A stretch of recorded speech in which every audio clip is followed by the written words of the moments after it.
Welcome back to the show. We can all use a little bit of help getting back on track with both our health and our fitness goals, especially after the last couple of years. And Christa Caramillo is joining me now. She's the founder of Retrain, a fantastic app that's going to help us really get back on track. Welcome to the show.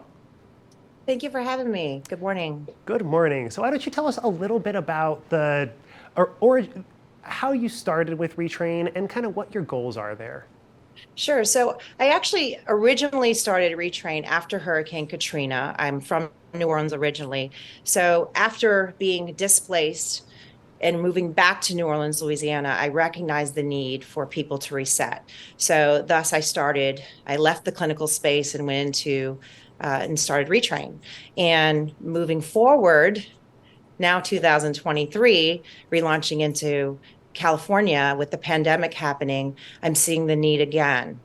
We're in a different world. We're in a different mindset. So really the idea here is a wellness and coaching company to really help people who have, through this pandemic and through life in general, with self-limiting behaviors, so maybe self-sabotaging habits and stressors, really getting them clear and getting them back on a path to health through movement as medicine, lifestyle change, giving them the real facts about their health and what is happening, giving them that visual picture, and giving them the tools and sort of toolbox to move forward with their health. So, Well, yeah. it seems like that's a really powerful tool, especially getting over some of those self-limiting beliefs and those hang-ups internally. I was watching this video recently of a dog that was jumping over baby gates. No matter how high the baby gate got, he could clear it easy. But then his parents put a vacuum in the way. Not a chance. The vacuum was smaller than all of the baby gates, but there was no way he was going to try and jump over that vacuum.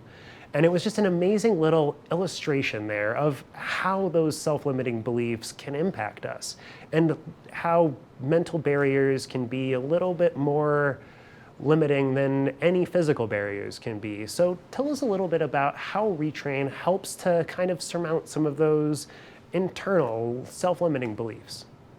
I think the first step that we do mostly is, and I'll track back a little bit.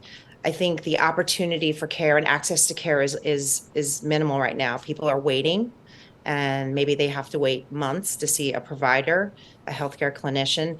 So I think the first step is really getting really honest about where you are and being really transparent and taking that perception that maybe we put out in the world and putting it and reflecting it on ourselves. And once we can get clear on that and why we want to do something, it's a little bit easier to embrace habits. And the truth is, we start with that, identifying and becoming real clear with where you are. Because if you don't know where you are, it's hard to move forward. And then taking them in tiny steps and using strategies such as movement, as medicine, becoming a little more reflective, finding out what makes the person tick, how they learn. And when you can tap into that through assessment, it's a much easier approach to kind of move them forward. But it really does start with self and then giving them those strategies and tools to move forward, if that makes sense. Totally makes sense. When you're talking about movement as medicine, what exactly do you mean by that? Are we talking just yoga routines to kind of help us stretch ourselves out or realign? Or are you talking more about how getting out there and some activity can really kind of help reset the brain chemistry a little bit? Yeah. Well, I use the term movement specifically because when people hear the term exercise, not everyone's able to do that. And it can be very intimidating. And the truth is, I mean it in a kind of a holistic sense. We move the body, right? We have 600 muscles almost in the body, and we don't use half of them, if not three-fourths of them. So it's getting us off the couch. We spent a lot of time these last 4 years isolated. So getting us moving physically, but also moving our minds. Finding things for input and output throughout the day, taking things in that are serving for us. In the morning when we wake, I always tell my clients, let's take something for input, whether it's a podcast, whether it's an inspirational book or a meeting that you're hopping onto, and then use some time for output. So moving the mind, and then it goes a little bit deeper depending on where you're at. There's a spiritual component. Our bodies are energy. And I think it's really important to understand that. And the more that we can be in tune with ourselves, the more we can kind of move ourselves into a different direction that's more positive for us, if that makes sense. Totally. And I mean, definitely with that idea that just movement and engaging in Movement. some sort of movement can also really help to kind of get your mind moving, to reuse the Yeah. word, in a new direction and really kind of help jar us out of, any habits or routines that might be creating some negative patterns with us. So going back to something you said earlier about having to be honest with ourselves, is that something Yeah. that retrain really helps? I've found that it can sometimes take the input of another person to kind of help you be honest with yourself. How do you Yeah. guys approach that? Well, I think when people come to me for work in this space, often I've been working a lot with healthcare professionals. I'm a healthcare professional, and there's been a lot of stressors that have had them turn to maybe poor behaviors, whether it be lack of sleep, lack of exercise, maybe self-medicating with substances. And the way we turn that around is really just getting them very, very clear and knowing it's a safe space, right? A lot of times when people come to us, they don't know where to start, or there's a little bit of shame threaded in there. They don't want to talk about it.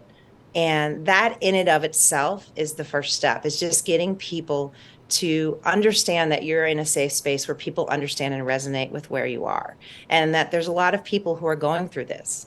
So I think when you can connect with a person and help them understand that, this is how sometimes we cope when we don't have the outlets that we maybe once had due to lots of things, maybe a pandemic, perhaps, maybe our job is taking over more time, or maybe we're just not making the time for ourselves. So it really does start with, I think, giving people a safe space to be heard and to tell their story. Well, and I mean, I can see that being super, super helpful. And it can definitely be challenging if you're trying to make some changes in your life to look at your life from that 30,000-foot angle and really kind of untangle the different knots and the different webs, and to have that outside perspective, somebody else to take a look and be like, maybe start over here, can be Yeah. super, super helpful. And it sounds to me like that's a lot of what Retrain is doing. It is.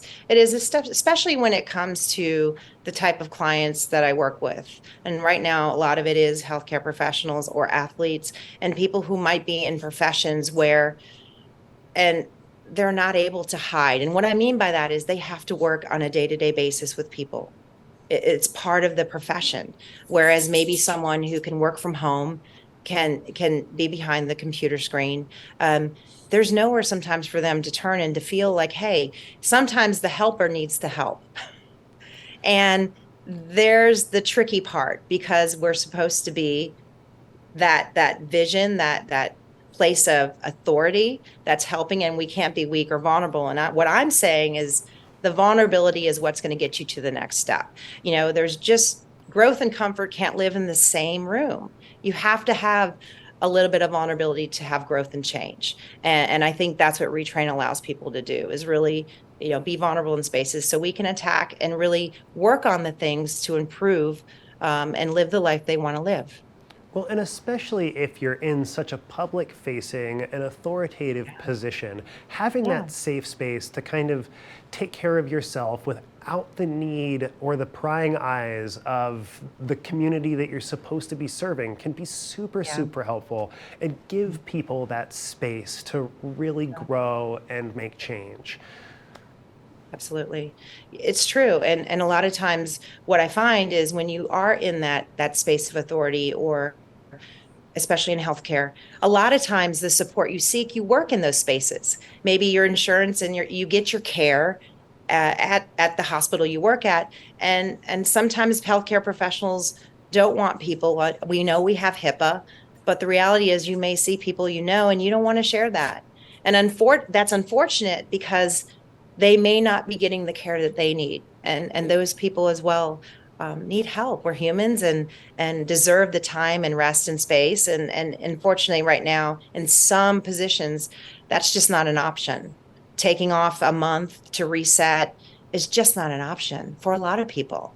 And there needs to be that bridge there. So absolutely, that's part of what I do with Retrain. So Christa Caramillo, if people are looking for more information about Retrain, they'd like to reach out to you and participate, how could they do so? You can find me on LinkedIn at Christa Camarillo. You can find me on Instagram at Christa Camarillo Official, and that will take you into landing pages to schedule a discovery call with me. Awesome. Christa Caramillo of Retrain, thank you so much for joining us, and we'll be right back after a short break. Thanks for sharing space.